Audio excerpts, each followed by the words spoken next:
শ্রীময়কে complement দেয় না, আসলে ওর জীবনে এত নারীরা এসছেন, তারা এত সুন্দরী না, আমি নিজেই মাঝে মধ্যে কমপ্লেক্স খেয়ে যাই। আমি একটা কথা বলি, সুন্দরী এক কথা আর সুন্দরতম এক কথা। তুমি সুন্দরতমর ক্যাটাগরিতে পড়ো। শ্রীময়ী হলো লন্ডনের আকাশের মতো অভিমানী, কিন্তু ডিমান্ডিং নয়, এটা বুঝতে হবে। শ্রীময়ী কিন্তু আমায় অডি দাও গো, আমায় এ দাও গো, ওরম নয়। শ্রীময়ীর কাছে হলো তুমি তোমার একটা ফুলও দিতে পারতে। যে বলো কি আছে গো তোমারই আঁকিতে, আমি পারি না মন বাঁধিয়া রাখি।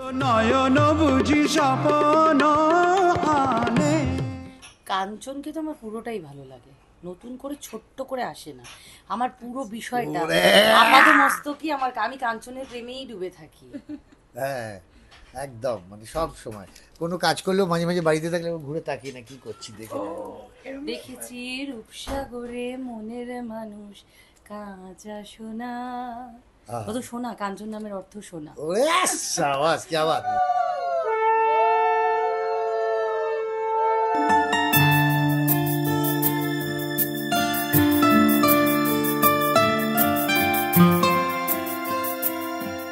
বাঙালির 12 মাসে 13 পার্বণ, আর তার মধ্যে অন্যতম হলো জামাই ষষ্ঠী। এই মুহূর্তে আমি যাদের বাড়িতে এসেছি তাদের আপনারা সকলেই খুব ভালোভাবে চেনেন। তো এই মুহূর্তে আমি রয়েছি কাঞ্চনদা এবং শ্রীময়ীদির বাড়িতে। তো জানবো আজকে তারা সারাটা দিন কিভাবে কাটাচ্ছে এবং এরপরে কি করবে না করবে। আগেই বলো যে আজকে কিভাবে সকাল থেকে কাটছে। সকালবেলা থেকে একটু দেরি করে ঘুম থেকে উঠেছি এবং সকালবেলা উঠেই দেখলাম বাড়ির সবাই খুব ব্যস্ত, মানে সেই মানে কোনোদিনও আমি দেখিনি এত ব্যস্ত। বাড়ির দুর্গাপুজো হলে যেমন ব্যস্ত, সবাই রান্না বান্না জোগাড় ফল কাটা, মানে জামাইদের অতিথি আপ্যায়নে আর কি ব্যস্ত, এরকম আর কি ব্যাপার। তো যাই হোক, এইটা নিয়ে আমাদের সকালটা শুরু হয়েছে। আর এরপর এখনো খাওয়া দাওয়া হয়নি, জামাইদের বুড়ি ভোজটা হয়নি। আর এবারে শুধু ও জামাই না, আমার মায়ের বড় মেয়ে, আমার দিদির বড় এসছে, ওরা বাইরে থাকে। এবার বিষয়টা হচ্ছে এইভাবেই আমাদের শুরু হয়েছে এবং এরপর আমার বড় জেঠুর মেয়ে জামাইবাবু ওরা আসবে বাড়িতে। ওরা আবার রাত্রেবেলা ডিনার, ওদের সাথে ডিনারের প্ল্যান আছে। কাঞ্চনদা তুমি আজকে সকাল থেকে কিভাবে কাটাচ্ছ? আমি তো উপোস, মানে একটা না ওই আর কি, আমি চেষ্টা করি সব সময় আর কি। চাটা খেয়েছি, সবই ঠিক আছে। উপোস মিথ্যে কথা বলো না, বলো এত ভালো ভালো আমি এত পদ হয়েছে। উপোসটা কেন বলতে দাও, কারণ এমটি স্টমাকে অনেক কিছু ঢুকবে, যেন স্পেসটা পরিষ্কার রাখা, যে জায়গা যে মানে পরিষ্কার, মানে সেইখানে যাতে ল্যান্ড করে যায় ব্যাপারগুলো তাড়াতাড়ি। আর কোনো পদে না নেই, মা বলছে এটা খাবে কাঞ্চন, লুচি করব, হ্যাঁ কোনো ব্যাপার, মাকে কাকিমা বলে, হ্যাঁ কাকিমা। আমার জামাইবাবুরও মানে না নেই, ওরও না নেই। আর এত যে একটা লোক, মানে মাছ মিছো আর মাংসাশী হতে পারে। আমি বাজার করে এনেছি, আমি সেটা দেখুন। বাজার করেছো তুমি? মাছের বাজার, সেইটা বলো। তো ধরুন তাতে সেটা কি রান্নাটা করি, আন্তরিকতাটা হলো রান্নায়। কারণ যে মাছগুলো আমি জীবনে জানিয়েই না আমার বাবা, কাজরি মাছ আরো কি কি সব মাছ, মানে সেগুলো একটা অবাস্তব মাছের নাম। এবং আমার জামাইবাবু ওরাও প্ল্যান করছে সেই মাছগুলো কোথায় পাবো। ও লেক মার্কেট থেকে নিয়ে এসেছে। আমরা ইলিশ জানি, আমরা ভেটকি জানি, আমরা কাতলা জানি, আমরা পাবদা জানি, আমরা ট্যাংরা জানি, যেগুলো ভদ্রলোক খায়। ন্যাদোষ বাবা, আমি ন্যাদোষ জীবনেও, আমি ন্যাদোষ হতেও চাই না, আমি ন্যাদোষ খেতেও চাই না। কি কি কাজুরি মাছ, কি গুলে মাছ, বুঝছি বাবা এটা কারা। ও তো রান্না করলে আমি বেরিয়ে যাই ঘর থেকে, আমি খাবো, একবার খেয়ে দেখো। আসলে কি বলতো, বাঙালির নাম কোনো সময় হিট নয়। তোমার নাম প্রশান্ত হলে তোমার নাম হিট নয়, তোমার নাম লরেন্স হলে হিট, বুঝতে পারছো তো? মাছের নাম টোনা স্যালমন হলে হিট। না আমি ওসবও খাই না, হলেই ঘটবল। আচ্ছা যাই হোক, কিন্তু স্টিল আমি বলছি মাছ আমি মেছো বলে, এবং বড় জামাইবাবু খুব মাছ খেতে ভালোবাসেন বলে আমরা ওইকে একটু চিংড়ি মাছ, একটু ইলিশ মাছ, একটু পাবদা মাছ আর একটু কাতলা মাছ এটা নিয়ে আসা হয়েছে। মাছের মাথাটা আনতেই হয়, মাছ কিনলে সেটা দিয়ে যাতে ডাল হয় সে ব্যবস্থাও করা হয়েছে। মাটন তো আসবেই, সেটা শ্রীময়ী অত্যন্ত ভালো রান্না করে, আজকে এত সত্ত্বেও রান্না করেছে।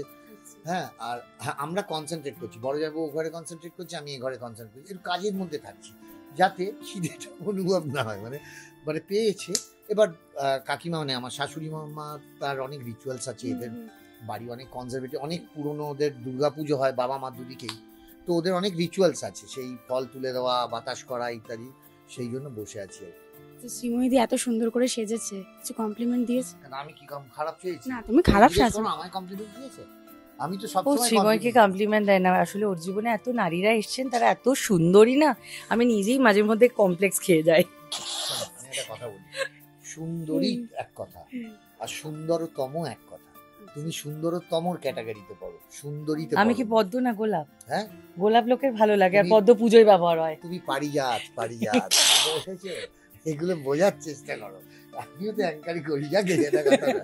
কিন্তু ঘটনাটা হলো, না সত্যিই বলছি যে একটাই তো দিন জামাইদের, সেই জন্য আমিও ওয়েট করে থাকি। আর এবারে সত্যি খুব ভালো লাগছে, তার কারণ আমরা মানে কাকিমারও ভালো লাগছে, আমার মানে শ্বশুরমশাই এবং শাশুড়িও খুব ভালো লাগছে যে দেখো আমিও বাবা, আমিও কন্যা সন্তানের পিতা, এবার সেও বড় হবে, তারও বিয়ে হবে, তো আমি চাইবো যে সবাই মিলে থাকতে। কেউ চায় সবসময়, আমি বুঝতে পারি যে দুই জামাইকে নিয়ে একসঙ্গে জামাই ষষ্ঠী হবে। আর আমার বাড়িতে মানে বললাম না, আমার বিয়েটা বা কৃষ্ণবি হওয়া অনেক বছর পর। দিদির অলমোস্ট প্রায় বিয়ে হয়ে গেছে 20 বছর। হ্যাঁ, মানে দিদি আমার থেকে 12 বছরের প্রায় বড়। তো আগে হতো, আগে আমার ঠাকুমা করতেন। আমার ঠাকুমার যেহেতু মেয়ে ছিল না, সেই জন্য আমার ঠাকুমা যারা আরো জ্যাঠতো তো দিদিরা, তার জামাইদের এবং আমার জামাইবাবুকেও খাইয়েছে, মানে নাচ জামাই বলে করে খাওয়াতো। আর আমাদের একটা ওই ষষ্ঠী পাতা, ওই গাছ, ফলন্ত গাছ, তারপর ওই তালপাতার পাখা, এগুলো দিয়ে একটা বিশাল রিচুয়ালস আছে। তারপর ফল আর গোটা ফল তুলে দেওয়া, এগুলো দেখতেই পাবে। তো সেই জন্য একটা সময় পর্যন্ত বাড়িতে মা রান্না বান্না করতো। আবার তারপর যেহেতু জামাইবাবু কাজের সূত্রে কোনো বছর আসতে পারেনি, দিদির মেয়েদের পরীক্ষা, তখন কি করতো, টাকা পাঠিয়ে দিত যে তোরা হোটেলে খেয়ে নিবি, আমি পুজোটা দিয়ে দিলাম। কিন্তু এই বছর কোইন্সিডেন্ট যে ওরা এসেছে, লাকিলি ওদের গরমে ছুটি পড়েছে, একজনের আইএসসি হয়েছে, তো সেই জন্য একটা বাড়িতে মহা ভোজের একটা আয়োজন হয়েছে। বাবা সকালবেলা আজকে মানে সেই উত্তর কলকাতা, আর বাবার আবার কি হয়, বাবার এই সমস্ত যত নামি দামি ব্র্যান্ডেড মল আছে সেখানে গিয়ে বাজার করা বাবার পোষায় না। বাবা থলে হাতে বাজার করতে যায়, হাতিবাগান বাজারে বাজার করতে যায়, এটা বাবার একটা মানে অন্যরকম ইচ্ছে। ওকেও আমি সেটা করেছি, ও যায় লেক মার্কেটে বাজার করতে। কালকেও আমরা রাত্রে কিছুটা, আমি জামাইবাবু ও শুটিং থেকে ফিরে দিদি সবাই মিলে বাজারটা করে এনেছিলাম।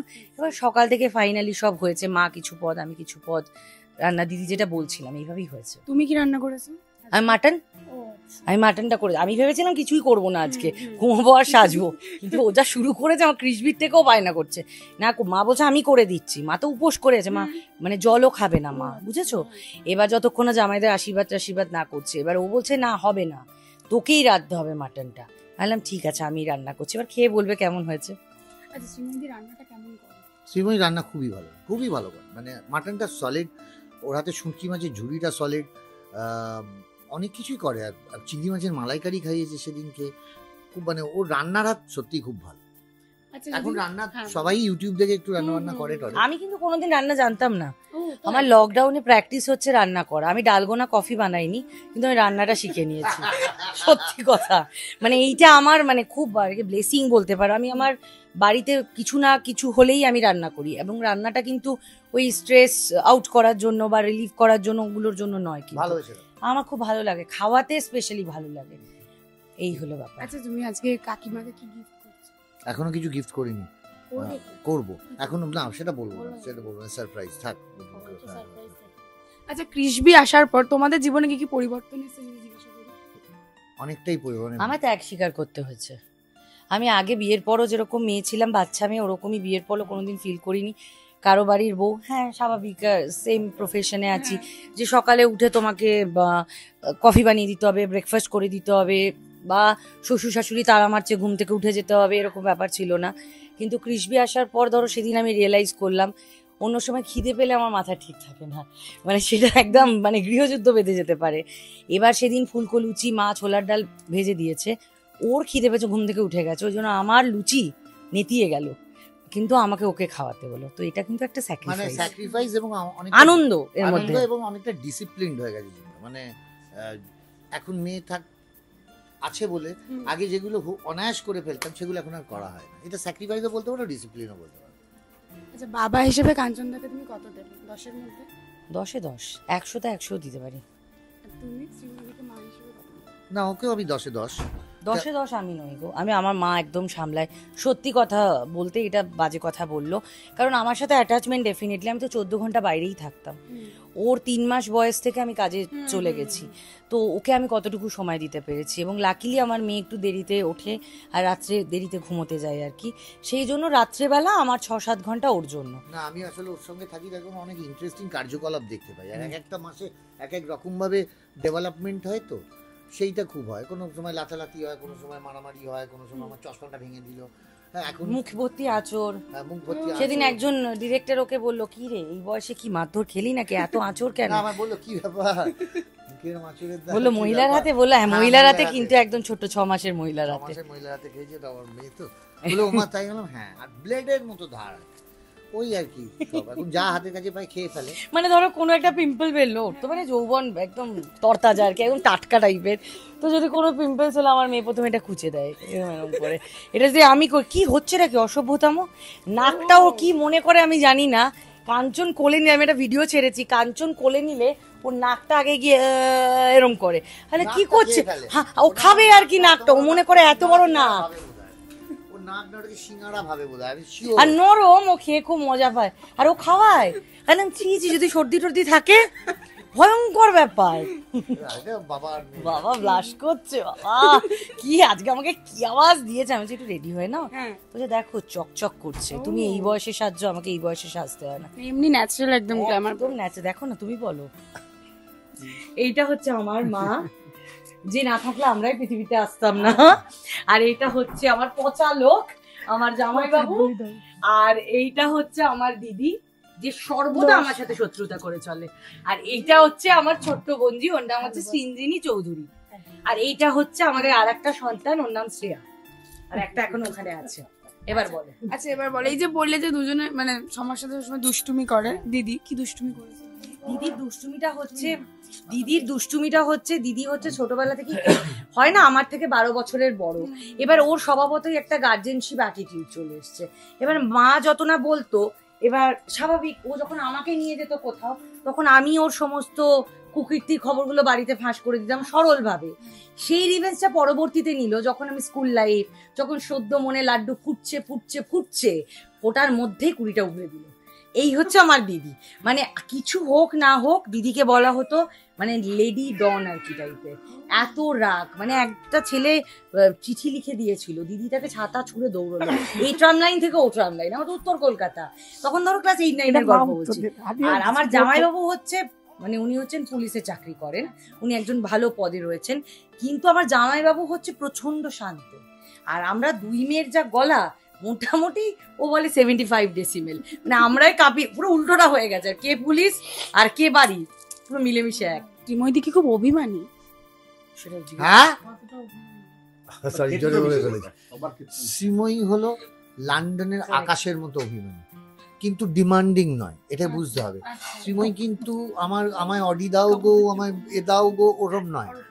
শ্রীময়ীর কাছে হলো কিন্তু আমার একটা ফুলও দিতে পারতে, একবার তো ফোন করে জিজ্ঞেস করতে পারে খেয়েছো কি খাওনি, মানে দিস মাছ।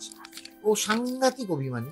এবং জামাইবাবু যে কথাটা বলেছে একটু বলো, বেটার ক্ষেত্র বিশেষে আমি যার প্রতি আমার অ্যাটাচমেন্ট আছে, আমি তার জন্য জীবন দিয়ে দেবো, কিন্তু তাকেও আমার, আর যদি তার কিছু প্রবলেম হলো বা তার কোনো কিছু প্রবলেম হলো, তাহলে ওরা বুঝতে পারে, মানে আমার কাজের জায়গাও জানে আমি হাউ হাউ করে কাঁদি, আমি খুব সহজে কাঁদি না কারোর জন্য, আমার চোখের জল অত সস্তা নয়। কিন্তু সামহাও আমার মনে হয় যার প্রতি আমার অ্যাটাচমেন্ট খুব ইমোশনাল, তো আমার তার ক্ষতি, তার ভালো লাগাতে আমার আনন্দ, তার কোনো ভালো কিছু হওয়াতে আমার আনন্দ হয়, এবং সেখানে আমি চাই না আমার কাছের মানুষগুলো আমার থেকে চলে যাক। তো এই যদি এই অভিমানটাই না থাকে, তাহলে আমি কিসের শিল্পী? আমরা তো মান, অভিমান, আবেগ, অনুভূতির মিশ্রণ, এইটুকু থাকতে হবে, তবেই তো আমরা এক্সিস্ট করি। That's it. আচ্ছা কাঞ্চন, তোমার যদি জিজ্ঞেস করি শ্রীময়ী রেগে গেলে কি মানে রণমূর্তি ধারণ করে? কি বলছেন? কি বলছেন? আমার বউ অসাধারণ, আমার বউ তুমি কি কিছু বলতেই চাও না এই বিষয়ে? ভয় পাও বউকে? না।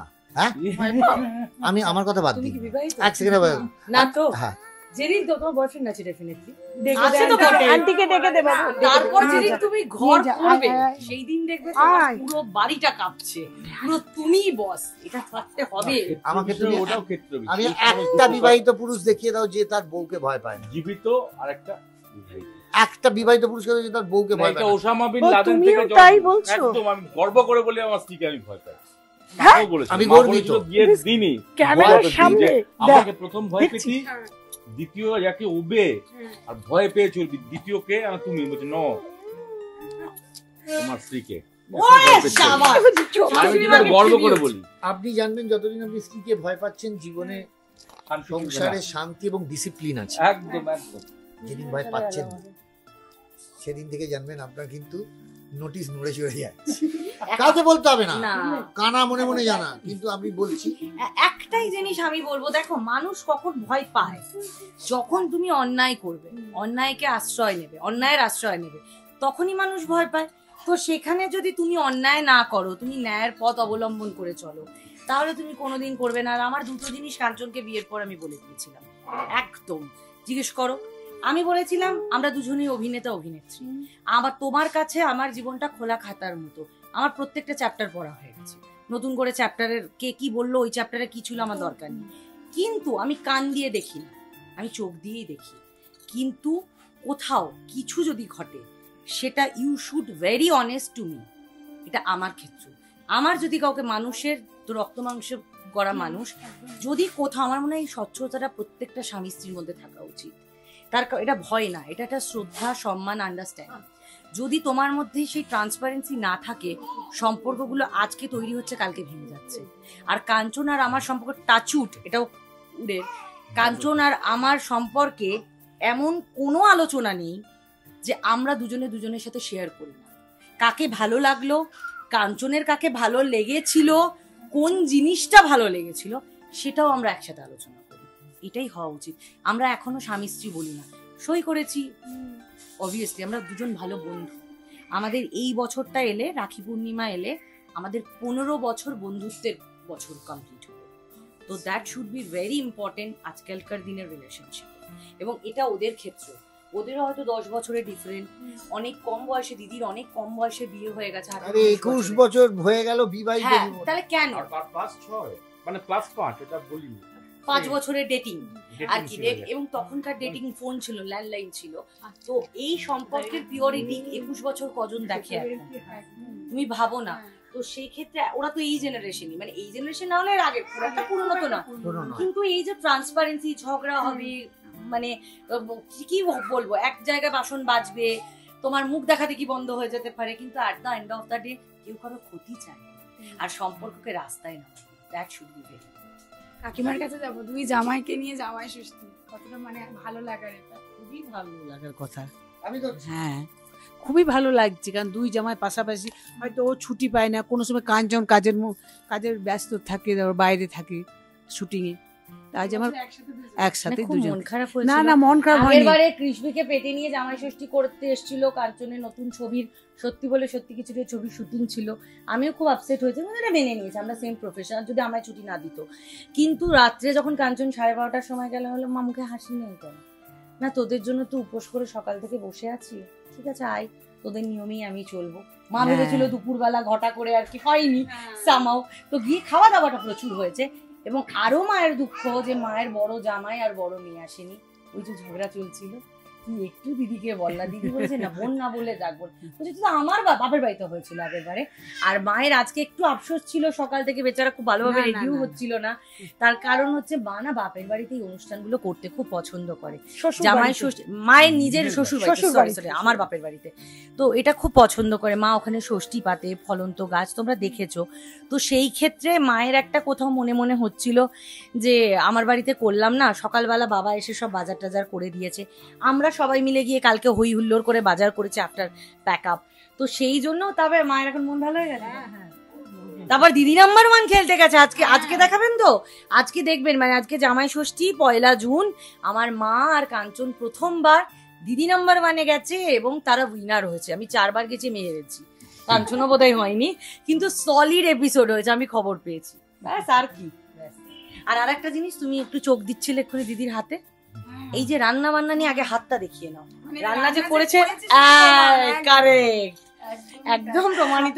বেশি রান্না কি তুমিই করেছো? না না, সেরকম নয়, সেরকম নয়। মা আগে করতো, মা না এখন উপোস করে থাকে তো জল, আর মা না ওই গন্ধটা মাছ মাংস নিতে পারে না, এটা দেখবে যারা উপোস করে রাধে আমি দেখেছি। এখন মায়ের আরো গা গুলো, মা হার্টের প্রবলেম তো, তো সেই জন্য মা রেঁধেছে, মা বলেইছিল আমাকে একটু নিরামিষটা দিবি, আর কাঞ্চন যখন এত করে বলছে পাঠার মাংসটা রেঁধে দিচ্ছি, কিন্তু দিদি ম্যাক্সিমাম পদ করেছে, আমার রান্নার দিদি করেছে পদ, উনি সকালবেলায় এসে রেঁধে দিয়ে গেছেন। সবাই মিলে এতগুলো পদ হয়েছে তো। আর আমরা না একটু কেনা খাবারে আমাদের একটু অনীহা আছে, খাই না তা না, কিন্তু আমাদের যে কোনো আগে আমি আমার শ্বশুর বাড়ি সব আত্মীয় স্বজনকে নিয়ে আমি প্রচুর বড় করে অনুষ্ঠান, মানে আমার একটা বাড়িতে 8 লিটারের কুকার আছে, যেখানে আমাদের প্রায় 6 কেজি 6.5 7 কেজি মাংস, আমাদের কম কোনোদিন হয়নি, আমি রাখতাম। মানে আমাদের বাড়ির এটা পরম্পরা। মানে আমার ঠাকুমার বাড়ির কথা বলি, আমি ঠাকুমাকে দেখেছি সধবা অবস্থাতেও দেখেছি এবং দাদু মারা যাওয়ার পরও দেখেছি। মানে 51বর্তী পরিবারের শুধু কথা গল্প করলে খুব কমই গল্প হবে। মানে যে কাকারা জ্যাঠারা যারা থাকতেন, পরবর্তী ক্ষেত্রে আমার দাদা ভাইয়ের স্ত্রী, মানে প্রত্যেককে উনি রান্না করে খাওয়াতেন এবং বৌমাদের ছেলেদের বসিয়ে আগে নাতিদের খাওয়ানো হতো, যেহেতু তারা খুদে ছোট ছোট বাচ্চা, তাদেরকে আগে বসিয়ে খাইয়ে দেওয়া হতো। তারপরে ছেলেরা বসতেন, ছেলেদের সঙ্গে বৌমারা বসতেন, বৌমাদের সাথে খাওয়া দাওয়া করে উনি সব শেষে খেতেন। আর কোনোদিন কেনা খাবার না, মানে সন্দেশটাও আমি দেখতাম ঠাকুমার হাতের, ও মানে অসাধারণ রান্না কি ছিল, ওটাও উনি বসে বসে ছানা দিয়ে ছানা কাটিয়ে বাড়িতে ঘিটা বানানো হতো, আমাদের বহরমপুর থেকে ঘি আসতো দুধ দিয়ে। অথচ তখন কিন্তু গ্যাসের এত চট ছিল না, পরে বরঞ্চ গ্যাসে এসেছিলেন, উনি গ্যাসেও রান্না করেছেন, কিন্তু উনুনের মধ্যে ওই যে গুড় আম কুল গুড় এগুলো বানানো। আর আমাদের নাতনিদের জন্য আগে স্পেসিফিক, মানে নাতনিদের জন্য, মানে ওনার মেয়ে ছিলেন না, বৌমাদের পেয়ে খানিকটা মেয়ে, আর নাতনিদের পাওয়ার পর তো 16 আনা পূর্ণ হয়ে গেছিল, সেই জন্যে তাদেরকে ওই বাটি করে করে দেখতো, একটু টেস্ট করে দেখতো, চকলেট খাবি, আচার খাবি। আমার ঠাকুমা অম্বুবাচী করতো, আজকে শুভ দিনে বললো কিছু না, আমরা ওই ডালিয়াটা খেতে যেতাম, দুধ আর ঘি দিয়ে করবে, কি খারাপ শোনালো ওটা। ঠাকুমাকে আমি খুব মিস করি। সামটাইমস ও বলে কৃষ্ণ ওর মা হয়ে এসছে, সামটাইমস আমি বলি আমার ঠাকুমা হয়ে এসছে। আর ঠাকুমা কোনোদিন বৌমাদের রান্নাঘরে যেতে দিতেন না, উনি নিজে রান্না করতেন, বাড়িতে ছিল রাঁধুনি ছিলেন, কিন্তু সামো। এবং কাঞ্চনের মায়ের বাড়িও আমি শুনেছি পরবর্তীতে, এখন সবাই ভিন্ন হয়ে গেছে, বয়স হয়ে গেছে, অনেক বড় ফ্যামিলি ছিল, তো ওদেরও মামার বাড়িটা বিরাট বড় ফ্যামিলি, মানে অনেকটা বড়। মানে আমি লোকেরা বলতো লুকোচুরি খেলতে ওদিক দিয়ে ঢুকলে, আমি যদি গলির একটা পাড়ার গলির এদিকে ঢুকি তাহলে ওদিক দিয়ে বেরিয়ে যাবো, এত বড়। কাঞ্চনের দাদা, মানে পিস্তত দাদা আমাকে বলেছিল যে মামিমা বলে আর কি, বলেছিল মামিমা ওই পাড়ায়, মানে আর কি ওই নন বেঙ্গলি পাড়া ছিলেন একটা, ওদের হোলিতে আর দুর্গাপুজোর পর বাড়িতে মিষ্টি বানিয়ে সেগুলো সারা পাড়া বিতরণ। আমাদের বাড়িতে দশমীর দিন কোনোদিন বাইরে থেকে মিষ্টি কিনে আনা হতো না, ধর ঘুগনিটাও বাড়িতে হতো। এতে মায়ের ওপর বিরাট পরিশ্রম করতো, আমাদের বড় বড় বারকোষ থাকতো, কাঠের বারকোষ, তারপরে বোঁদে ভাজা থেকে শুরু করে রস থেকে শুরু করে খোয়া ক্ষীর মেরে তারপর একটা করে কিশমিশ দিয়ে দরবেশ বানানো, দারুণ দারুণ দরবেশ বানানো হতো। আর দেখবেন কেনা খাবারের থেকে মানে ঘরের খাবারের না, সেই ঠাকুমা বা মাসিমাদের যে জিনিসটা বললেন দাদা, তার আন্তরিকতা আর তার ভালোবাসার টেস্টটাই একটা সম্পূর্ণ আলাদাই টেস্ট। মানে আজকে তো বলছি, আজকে তোমরা দুপুরে এসেছো, মানে আমি তো জানতাম না আজকে আমি ছুটি পাবো। পরের বছর আমার প্ল্যান রইলো, মানে আমার সেজো কাকার মেয়ে, তার জামাই আছে, কাকিমা এখন অসুস্থ, পারে না, আমার ছোট কাকার মেয়ের বর আছে, বড় মেয়ে, আমার আজকে জেঠুর মেয়ে আসবে, বড় জেঠুর মেয়ে, কাঞ্চনের প্রচন্ড প্রিয় একজন মানুষ আর কি, তার হাজবেন্ড আসবে, এবং আমরা সবাই মিলে, আমাদের থেকে অনেক বড় সেই দিদি আর কি, বাড়ির বড় মেয়ে, সবাই মিলে আজকে আমরা ডিনারটা সেলিব্রেট করবো। জানলে আমি আজকে আরো একটু কিছু অ্যারেঞ্জমেন্টস করতাম। আচ্ছা কাঞ্চনদা, মাটনটা তো শ্রীময়ী ভালো রান্না করে খেয়েছে, এছাড়া আজকে কোন খাবারটা সব থেকে বেশি ভালো লেগেছে? আজকে সব খাবারই ভালো লেগেছে, সত্যিই ভালো লেগেছে। আজকে ইলিশ মাছ তো ভালোই লেগেছে, মাটনটা ভালো লেগেছে, তারপরে মাছের মাথা দিয়ে ডালটা ভালো লেগেছে, সব everything is good, very nice. আচ্ছা শ্রীময়ীদিকে একটু ছোট্ট করে একটা কমপ্লিমেন্ট দিয়ে দাও। আর শ্রীময়ীকে কি কমপ্লিমেন্ট, কি কমপ্লিমেন্ট দেবো? আমি আসলে না, আমি এই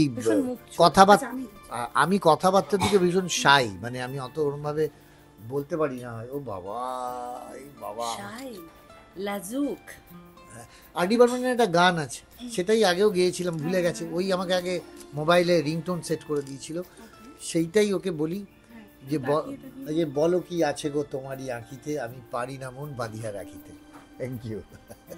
হ্যাঁ, এটা আমি সুরে গাইতে বলো না, কারণ আমার ভগবান ভুল করে গলায় একটা তিল দিয়েছে, কিন্তু গাইলে গন্ডগোল হয়ে যাবে। ও খুব ভালো গান গায়, তবে আমার মনে হয় ওকে দেখলে এই গানটাই আমার মনে পড়ে। Thank you. ছোট্ট করে কাঞ্চনকে কাঞ্চনকে তো আমার পুরোটাই ভালো লাগে, নতুন করে ছোট্ট করে আসে না। আমার পুরো বিষয়টা ওরে! আপাতমস্তকই আমি কাঞ্চনের প্রেমেই ডুবে থাকি। হ্যাঁ একদম, মানে সব সময় কোনো কাজ করলেও মাঝে মাঝে বাড়িতে থাকলে আমি ঘুরে তাকিয়ে না কি করছি দেখে। দেখেছি রূপসাগরে মনের মানুষ কাঁচা সোনা, কত সোনা, কাঞ্চন নামের অর্থ সোনা। ওরে শাবাশ, কি আওয়াজ, কি আওয়াজ। Thank you so much. দর্শকদেরকে কি বলবে একটু বলে দাও। দর্শকদের এটাই বলবো, দেখুন এই আপনাদের চ্যানেলের মাধ্যমে আমাদের বাড়ির তো অন্দরমহলের খাওয়া দাওয়া, ভুরি ভোজ, আড্ডা, জামাই ষষ্ঠীর প্ল্যানিং সবকিছুই দেখে নিয়েছেন এবং আপনারা আগামী দিনে আরো অনেক কিছু চমক পাবেন। এই চ্যানেলটিকে অবশ্যই ফলো করবেন, সাবস্ক্রাইব করবেন। আর সর্বোপরি আমি যেটা বলবো সেটা হচ্ছে, আমাদের হয়তো আপনারা দেখছেন আমরা সবসময় আপনাদের বিনোদনের জন্য আছি, আমরা সবসময় আপনাদেরকে এন্টারটেন করি। আমাদের ভালো লাগা, খারাপ লাগা সবগুলোকে সরিয়ে শুধু আপনাদের মুখ চেয়ে শুধু ভালোগুলোই, আমরা স্পেশালি ভালোগুলোই আপনাদের কাছে পরিবেশন করি। এবং আমরা আপনাদের কাছ থেকেও চাইবো যে এইটুকু শুভেচ্ছা, শুভকামনা এগুলো আমাদের দেবেন, যাতে আমাদের আগামী দিনের যাত্রাগুলো খুব মধুর হয়।